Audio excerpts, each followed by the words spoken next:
Balaghat zone और Madhya Pradesh police केंद्रीय सशस्त्र बल मैं आज यशस्वी प्रधानमंत्री श्रीमान नरेंद्र मोदी जी को धन्यवाद देना चाहूँगा। माननीय गृह मंत्री जी के कुशल मार्गदर्शन में भारत सरकार और राज्य सरकारों के द्वारा एक समेकित रूप से आज़ादी के बाद का ये नक्सलवादी आंदोलन के खिलाफ जो अभियान प्रारंभ हुआ, सच में ये माननीय प्रधानमंत्री जी की और माननीय गृह मंत्री जी की राज्यों के साथ नक्सलवादी माओवादियों के खिलाफ जो समेकित अभियान चलाया उसकी अद्भुत घटना। हमारे राज्य दर राज्य लगातार सक्रिय सफलता प्राप्त करते जा रहे। मध्य प्रदेश उसमें हमारे अपने जवानों के साथ जिन्होंने अपनी कुर्बानियां भी दी है, आम नागरिक भी हतोत्साहित और जान माल से उन्होंने अपने हाथ धोए। 1988-90 से प्रारंभ होने वाला ये लाल सलाम का माओवादी एक तरह से आतंक का अभियान आज मध्य प्रदेश में इस पे पूर्ण विराम लगा है। मध्य प्रदेश की पुलिस को बधाई, सभी को बधाई। इस अवसर पर मैं बालाघाट के अमर शहीद जो इस पूरे अभियान तक लगातार हमारे पुलिस बल के नक्सल मुक्त अभियान में सारे जवानों को धन्यवाद भी देना चाहता हूँ। स्मरण भी करूँगा मोहनलाल जखमोला जी, स्वर्गीय श्री कृष्ण जी, स्वर्गीय प्रेम सिंह रावत जी, स्वर्गीय तारकेश्वर पांडे जी, स्वर्गीय अमलानंद कोटनाला जी, स्वर्गीय जगपाल सिंह जी, स्वर्गीय मोतीलाल नरवारिया जी, स्वर्गीय रामचरण जी, स्वर्गीय रविन्द्रनाथ द्विवेदी जी, स्वर्गीय बंजारीलाल मार्को जी, स्वर्गीय करण सिंह जी, स्वर्गीय बंस बहादुर प्रसाद जी, स्वर्गीय जागेश्वर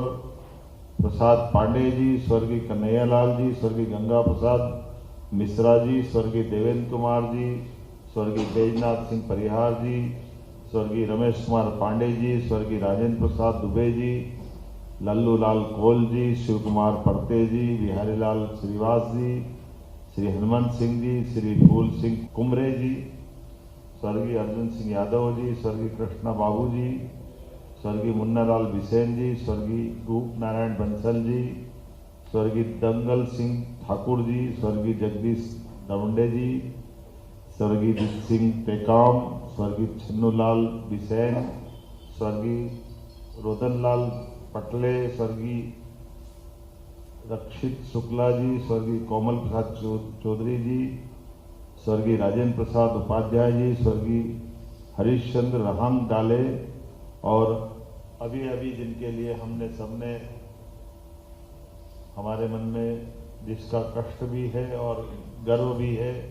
स्वर्गीय आशीष शर्मा जी। ये हमारे पुलिस के सारे बहादुर अधिकारी जवान जिन्होंने इस पूरे मुहिम में अपने प्राणों का उत्सर्ग करते हुए नक्सलवाद को, जो माननीय गृह मंत्री जी का अभियान था कि 2026 जनवरी के पहले या तो हम नक्सलवाद के इस अभियान में मार देंगे या सरेंडर करवाएंगे। मैं आज आप इस अवसर पर मध्य प्रदेश की पुलिस और मध्य प्रदेश की जनता सबको बधाई देना चाहूँगा। नक्सलवाद की इस लड़ाई में 42 दिन के अंतिम 42 दिन का हिसाब बताना चाहूँगा तो 42 दिन में 42 सरेंडर हमारी पुलिस ने कराए हैं। ये एक ऐतिहासिक उपलब्धि ये इस नाते से भी है कि हमारे आज के इस सरेंडर के बाद मध्य प्रदेश में माओवादियों की संख्या केवल 2 थी, जिसमें दीपक उइके निवासी पलागोंडी जिला बालाघाट और रोहित जिला बीजापुर, दोनों सशस्त्र नक्सल कैडरों ने बालाघाट में सीआरपीएफ कोर का शिविर में आत्मसमर्पण किया है। हाल ही में आत्मसमर्पण किए गए कैडरों से पूछताछ में प्राप्त जानकारी के अनुसार अब मध्य प्रदेश में सक्रिय एमएमसी जोन के सभी सूचीबद्ध सशस्त्र कैडरों को या तो धराशायी कर दिया गया है या उन्होंने आत्मसमर्पण कर दिया है। ये एक ऐतिहासिक और वास्तव में बहुत बड़ी उपलब्धि है। आज हमारी सरकार को इस उपलब्धि से अपने आप पे गर्व भी है और मुझे मध्य प्रदेश और देश को बधाई देने में थोड़ा सा जिन्होंने हमारे साथ कदम से कदम मिला करके, चाहे आम नागरिक हो, सशस्त्र बल हो या हमारी पूर्ववर्ती सरकार के कोई मंत्री का दिवंगत होना हो, उल्लेखनीय ये मैं आपको जरूर बताना चाहूँगा कि ये हमारे इस सरेंडर के माध्यम से लगभग ये जो 1/11, 2/11, 22/11, 22/11 ये जिस प्रकार से सरेंडर हुए हैं, बालाघाट में सुनीता ओयाम 14 लाख, खेरागढ़ सुशील कुमार 14 लाख, खेरागढ़ धनुष उर्फ मुन्ना 42 लाख, नारायणपुर सनकू विमला तुलसा 42 लाख, गोंदिया में सरेंडर करा विकास 90 लाख, बालाघाट में लगभग 9 लोगों ने जो सरेंडर किया, 10 के साथ इनमें 236 लाख, खेरागढ़ में जिनने सरेंडर किया 11 लोगों ने, रामधेर सोमा और मज्जू भी और ये कबीर के साथ जिनने किया वो उनके साथ 236 लाख और रामधेर सोमा मज्जी के देबू के खिलाफ जो सरेंडर जो हुआ हमारे पुलिस के द्वारा, ये खेरागढ़ में हुआ, इसमें 295 लाख और आज दीपक और रोहित ने सरेंडर किया है, दोनों का 43 लाख, सब मिलाकर के 42, जिनमें 42 सरेंडर हुआ है और इसमें 7 करोड़ 75 लाख इनामी आतंकवादी समान नक्सलियों ने हमारे इस सरेंडर अभियान में पुलिस के आगे सरेंडर किया है। ये मैं मध्य प्रदेश पुलिस को पुनः बधाई देना चाहूँगा। उल्लेखनीय जैसे मैंने कहा क्या हमारे यहाँ राज्य में 88-89 से ये अभियान नक्सलवादियों ने अपने गलत इरादों से प्रारंभ किया, जिसमें अभी तक 38 पुलिस अधिकारियों ने अपनी शहादत दी है। मैं इतने बताना चाहूँगा कि हमारी 23-24 की सरकार बनने के बाद ही लगातार एक्सचेंज ऑफ फायर, मुठभेड़, इसकी 7 घटनाएं हुई। उसमें एक महिला नक्सली सहित 4 नक्सलियों को मार गिराने में हमने सफलता हासिल की और एक को गिरफ्तार किया था। इन पे 71 लाख का पुरस्कार था। मुठभेड़ में AK-47 rifle, 315 rifle, 2 12 bore rifle,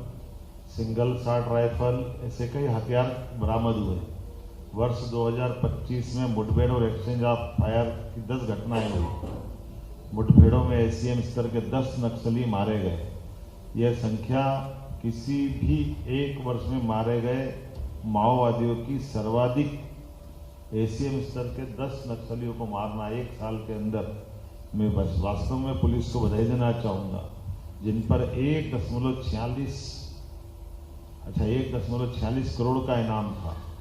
मुठभेड़ में SR rifle 3, INSS SAS rifle 1, 315 rifle 4, 303 rifle 1, single shot rifle 1, कुल 10 हथियार बरामद हुए। KV डिवीजन के सुरेंद्र उर्फ कबीर, राकेश सोडी सहित 11 माओवादियों ने, जिसे मैंने पहले कहा कि सरेंडर किया है। कुल मिलाकर के जिस प्रकार से ये अभियान चलाया गया है, मैं सच में आज अपनी लगभग इस पूरी महती भूमिका में हम अब नए सिरे से इतिहास लिखने की तरफ आगे बढ़ेंगे। हमारा ये क्षेत्र जो आज़ादी के बाद तेज रफ्तार के साथ चलने में जो बड़ी बाधा नक्सलवादियों की थी, जिनने सब तरफ से हमारे वनांचल के अंदर अपनी गतिविधि चलाते हुए सभी प्रकार के दुर्दांत घटनाओं का रूप देते हुए सभी विकास की गतिविधियों को रोकने का प्रयास किया था। मैं बधाई इसलिए भी देना चाहता हूं कि हमारे द्वारा भी मध्य प्रदेश पुलिस की लगभग 850 गोपनीय पुलिस मित्रों की तैनाती हमारे द्वारा की गई। 1000 पुलिस के अलग से जवानों की नियुक्ति, खास करके डीजी लेवल के व्यक्ति की हमने मैदान में नियुक्ति की। इसकी बारीक और अलग प्रकार से मॉनिटरिंग की गई, हर महीने बैठक की गई और कई कारणों से जिसके बारे में ये उल्लेखनीय सफलता मिली है। मैं उम्मीद करूँगा आज के बाद हम भी और आगे जाकर के प्रशासन के साथ बैठ कर के क्षेत्रीय जनप्रतिनिधियों के साथ भविष्य की दृष्टि से ये तीनों जिले जो नक्सलवादी प्रभावित थे, डिंडोरी, मंडला, बालाघाट तो हमारा डेंजर जोन में था, लेकिन धीरे धीरे करके 2 साल के अभियान में एक के बाद एक पहले डिंडोरी मुक्त हुआ, फिर मंडला मुक्त हुआ, अब बालाघाट भी मुक्त हुआ। बालाघाट में जो बचा हुआ सिंगल के साथ एक और, ये आज पूरा क्षेत्र एक तरह से शांति की सांस लेगा, विकास के मामले में कदम से कदम मिला के चलेगा। मैं उम्मीद करता हूं कि अपनी सबकी सहभागिता के साथ, पुलिस की सजगता के साथ अब उम्मीद करेंगे कि अब जीवन में कभी मध्य प्रदेश में इस प्रकार का माओवादियों का कोई दूसरा घटनाक्रम पनपे नहीं, और विकास के मामले में हम तेज गति से और चलने के लिए माननीय प्रधानमंत्री जी, माननीय गृह मंत्री जी के नेतृत्व में तत्पर है। मेरी अपनी ओर से पुलिस कर्मियों को और बाकी सभी इस अभियान से जुड़े हुए जाने अनजाने सारे मित्रों को, मीडिया कर्मियों को, सबको बधाई। एसपी, सारे हमारे सीआरपीएफ और केंद्रीय सशस्त्र बल के, हाक फोर्स के सारे अधिकारी, डीजी से लेकर के जो भी हैं, सबको बधाई दे रहा हूँ। वाकई आपने बड़ा काम किया है। आज का दिन एक अलग स्वर्णिम अध्याय के रूप में लिखेगा। मेरी अपनी ओर से जिला प्रशासन के कलेक्टर, कमिश्नर, हमारे सीएस, डीजीपी, सारे अधिकारियों को बधाई।